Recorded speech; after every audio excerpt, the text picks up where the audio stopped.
साथियों, आप सभी का इस प्लेटफॉर्म पर स्वागत है। यहाँ पर हम लोग जनसत्ता का एक संपादकीय है एर्दोआन के राष्ट्रवाद से उपजे संकट।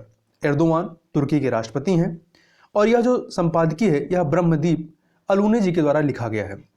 यह संपादकीय काफ़ी महत्वपूर्ण है। महत्वपूर्ण इसलिए है क्योंकि तुर्की वर्तमान में एक ऐसा उदाहरण है जिसको आप इस्तेमाल कर सकते हैं ऐसे देशों के लिए जहाँ पर स्टेट और धर्म का घालमेल कर दिया जाता है और राजनीतिक पार्टियों और राजनेताओं के द्वारा धर्म का इस्तेमाल एक चुनाव जीतने के लिए एक ढाल के रूप में किया जाता है और उसके लिए धार्मिक उन्माद को एक तरीके से बढ़ावा दिया जाता है, जो कि समाज के सौहार्द के लिए या जो सामाजिक ताना बाना होता है उसको कहीं ना कहीं छिन्न भिन्न करता है।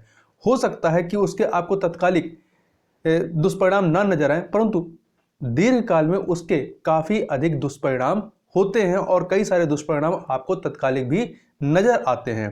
तो इन सब संदर्भों को समझने के लिए तुर्की एक बहुत ही अच्छा उदाहरण है। तो इस आर्टिकल में इन्हीं चीजों को हम लोग देखेंगे। तो चलिए प्रारंभ करते हैं। यूरोप का आधुनिक देश तुर्की अपने शीर्ष नेता रेशेप तैयब एर्दोआन की इस्लामिक राष्ट्रवाद की नीतियों से आर्थिक जंजाल में फंस गया है। यूरोप का एकमात्र इस्लामिक देश होने के बाद भी लंबे समय तक धर्मनिरपेक्षता और उदारवाद के जरिए सामाजिक और आर्थिक रूप से अग्रणी यह देश पिछले 2 दशकों में सत्ता में बने रहने की एर्दोआन की सनक का शिकार बन गया है। एर्दोआन दशकों पुरानी धार्मिक नीतियों को तुर्की के समाज पर थोप रहे हैं ताकि वह बहुसंख्यक मुसलमानों का भरोसा हासिल करके सत्ता पर अपनी पकड़ बनाए रख सके, लेकिन इसका खामियाजा तुर्की के आम लोगों को भोगना पड़ रहा है। इसका प्रभाव गिरती अर्थव्यवस्था से लेकर के सुरक्षा व्यवस्था तक पड़ रहा है। यूरोप के इस खूबसूरत देश को एर्दोआन की 2 दशक की राजनीति ने बदल कर रख दिया है। इस्लामिक बहुल यह देश विविधता के चलते दुनिया में अपना विशिष्ट स्थान रखता था। यहाँ रूसी, अर्मेनियाई, अल्बेनियाई, कुर्द, यहूदी, ईसाई सहित कई नस्ल और जातीय समूह समानता और धार्मिक स्वतंत्रता के साथ बढ़िया जीवन जीते थे। इसी कारण इस देश को धर्मनिरपेक्ष राष्ट्र की पहचान मिली हुई थी। लेकिन लगभग 2 दशक पहले तुर्की में एर्दोआन के सत्ता में आने के बाद सब कुछ बदल गया।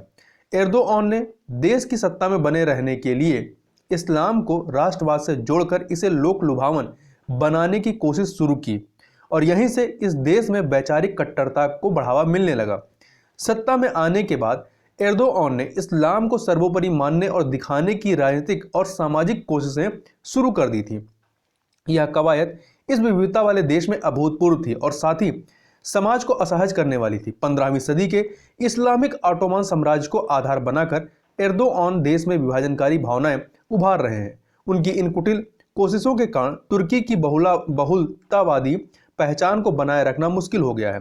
आधुनिक तुर्की के निर्माता माने जाने वाले कमाल पाशा ने तुर्की को एक आधुनिक यूरोपीय देश के रूप में स्थापित करने के लिए मजहबी अदालतें खत्म कर दी थी, धार्मिक कट्टरपंथी ताकतों को रोकने के लिए इस्लामिक खलीफाओं को खारिज कर दिया था, अरबी भाषा पर रोमन या अंग्रेजी को तरहीज दी और स्विस नागरिक संहिता लागू कर महिलाओं को मतदान का अधिकार दे दिया था।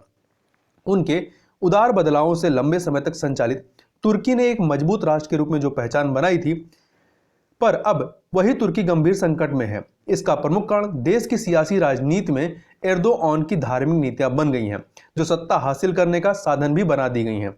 एर्दोआन अपनी रैलियों में तुर्की के राष्ट्रवादी विचारक जिया गोकाई के दिए विचार को बार बार दोहराते हैं कि मस्जिदें हमारी छावनी हैं, गुंबदें हमारे रक्षा कवच, मीनारें हमारी तलवार और इस्लाम के अनुयायी हमारे सैनिक हैं। एर्दोआन ने अपने चुनावी एजेंडे के अनुसार तुर्की के ऐतिहासिक संग्रहालय हागिया सोफिया को मस्जिद में बदल दिया। पहले ये चर्च था। ग्रीस के ईसाइयों और दुनिया भर के मुसलमानों के लिए इसका खासा महत्व था। एर्दोआन ने यहाँ पहली बार नमाज अदा करते हुए इसका राष्ट्रीय टीवी पर सीधा प्रसारण भी करवाया।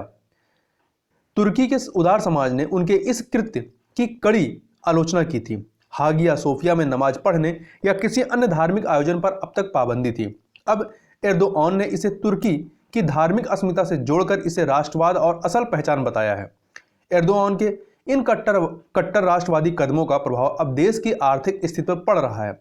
आधुनिक शिक्षा से ज्यादा धार्मिक शिक्षा को तरजीह देने की एर्दोआन की नीतियों के चलते देश में मदरसों की संख्या में अभूतपूर्व वृद्धि हुई है। आधुनिक तुर्की में इस्लाम के उदार रूप को धार्मिक कट्टरता में बदलने की राजनीतिक कोशिशों का असर समाज पर पड़ रहा है। 2 दशक पहले सड़क पर बुर्का या धार्मिक पहचान रखने वाले वस्त्र पहने इक्का दुक्का लोग ही नजर आते थे, पर अब वे बहुतायत में देखे जा सकते हैं। विश्वविद्यालयों में बुर्का प्रतिबंधित रहा है, लेकिन एर्दोआन की पत्नी सार्वजनिक स्थानों पर इसे पहनकर जाती हैं।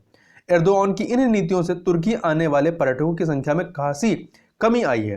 तुर्की के बदलते स्वरूप को लेकर के कई मित्र राष्ट्रों से उनके रिश्ते खराब हुए हैं।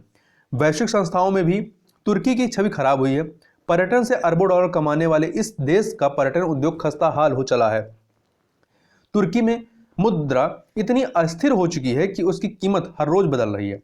महंगाई चरम पर है।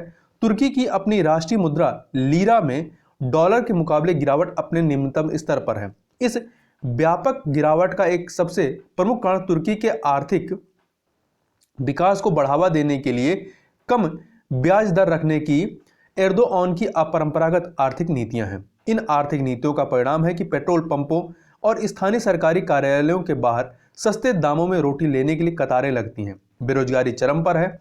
सालाना महंगाई दर 2002 के बाद से सबसे ऊंचे स्तर पर पहुंच गई है। बढ़ती महंगाई के दौरान भी ब्याज दरों में कटौती को जारी रखा गया है। इसे एर्दोआन ने इस्लाम के मूल्यों और आदर्शों से जोड़कर राष्ट्रवादी भावनाओं को उभार देने की कोशिश की है। एर्दोआन मीडिया को सरकारी तंत्र की तरह उपयोग करते हैं। कई पत्रकारों को जेल में डाल दिया गया है। डिजिटल और मनोरंजक माध्यम को भी एर्दोआन ने अपने राजनीतिक प्रचार का साधन बना लिया है। तुर्की के ऐतिहासिक ऑटोमन साम्राज्य के गठन पर बनी टीवी धारावाहिक दिरिलिस एर्तुगरुल को तुर्की के सरकारी टीवी पर प्रसारित करके धार्मिक उन्माद फैलाने की कोशिश की गई। इसी प्रकार तुर्की में सुल्तान सुलेमान के जीवन पर द मैग्निफिसेंट सेंचुरी नाम से एक टीवी नाटक बना था। 16वीं सदी में सुल्तान सुलेमान के नेतृत्व में ऑटोमन साम्राज्य शिखर पर था और इस नाटक में से ही दिखाया गया है। यह नाटक तुर्की के विविध समाज को बांटने वाला साबित हुआ। इन धारावाहिकों में तुर्की और इस्लाम के लिए धर्म युद्ध की तरह प्रचारित किया गया है। ऐसे धारावाहिकों से देश में कट्टरता बढ़ रही है और इस्लामिक स्टेट जैसे आतंकी संगठन मजबूत हुए हैं। एर्दोआन पाकिस्तान जैसे देशों से रिश्ते मजबूत करके कट्टरवादी ताकतों को बढ़ावा दे रहे हैं। इस कारण तुर्की पर आतंकी हमलों के खतरे बढ़े हैं। एर्दोआन तुर्की के प्राचीन गौरव को लौटाने की बात कहकर खुद की नीतियों को निर्णायक और बदलावकारी बताने का दावा कर रहे हैं। इस्लामिक दुनिया का नेतृत्व करने की उनकी धुन के चलते कई यूरोपियन देश उनसे खफा हो गए हैं। इसका असर निवेश पर पड़ा है। रोजगार खत्म हो रहे हैं, उत्पादन प्रभावित हुआ है। बहरहाल आर्थिक मोर्चे पर तमाम नाकामियों के बाद भी एर्दोआन देश के सबसे लोकप्रिय नेता के रूप में खुद को प्रचारित करने के लिए तमाम तरह के राजनीतिक और धार्मिक हथकंडे अपना रहे हैं। धार्मिक शिक्षा के प्रसार से समाज विभाजित हो रहा है। एर्दोआन इस्लाम के सहारे चुनाव जीतने में तो लगातार सफल हो रहे हैं, लेकिन तुर्की की अर्थव्यवस्था गर्त में जा रही है। तो इस वीडियो में बस इतना ही। मिलते हैं नेक्स्ट वीडियो में, तब तक के लिए बहुत बहुत धन्यवाद।